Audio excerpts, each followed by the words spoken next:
যুক্তরাষ্ট্রের সঙ্গে উত্তেজনা বৃদ্ধি পাওয়ায় ভেনেজুয়েলার সামরিক সক্ষমতা এবং সম্ভাব্য প্রতিক্রিয়া নিয়ে প্রশ্ন উঠেছে।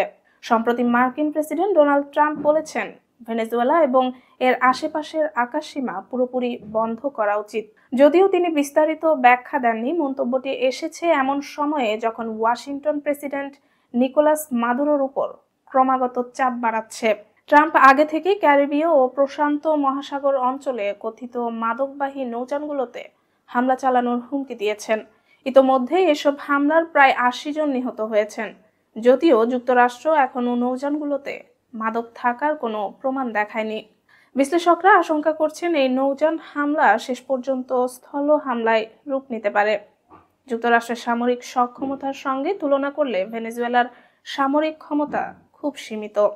দেশটির সেনাদের প্রশিক্ষণ ঘাটতি, কম বেতন এবং পুরনো সরঞ্জাম রয়েছে। সাধারণ সেনাদের মাসিক আয় স্থানীয় মুদ্রায় মাত্র $100 সমপরিমাণ, যা দেশের দৈনন্দিন খরচ মেটাতে যথেষ্ট নয়। এই কারণে সেনাদের মধ্যে দেশত্যাগের প্রবণতা বিরল নয়। ভেনেজুয়েলার প্রধান অভিজ্ঞতা মূলত সড়কে বিক্ষোভরত বেসামরিকদের সঙ্গেই সংঘাত। মাদুরো দাবি করেন ৮০ লাখ মানুষ আধা সামরিক বাহিনীতে প্রশিক্ষণ নিচ্ছে, তবে প্রকৃতপক্ষে কয়েক হাজার গোয়েন্দা কর্মকর্তা, ক্ষমতাসীন দলের সশস্ত্র সমর্থক ও কিছু মিলিশিয়া সদস্যই কার্যক্রমে যুক্ত। দেশটির সমরাস্ত্র সীমিত, অধিকাংশই রাশিয়ার বানানো এবং বেশ পুরনো। ২০০০-এর দশকে ক্রয় করা সুখোই যুদ্ধ বিমান এখন যুক্তরাষ্ট্রের আধুনিক বিমানের সঙ্গে মোকাবিলা করতে অক্ষম। রাশিয়ার বানানো হেলিকপ্টার, ট্যাঙ্ক ও ক্ষেপণাস্ত্র তুলনামূলকভাবে সেকেলে।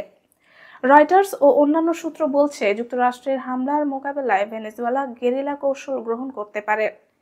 দেশটির উচ্চপদস্থ কর্মকর্তারাও প্রকাশ্যেই বলছেন, তাদের লক্ষ্য হবে দীর্ঘস্থায়ী প্রতিরোধ।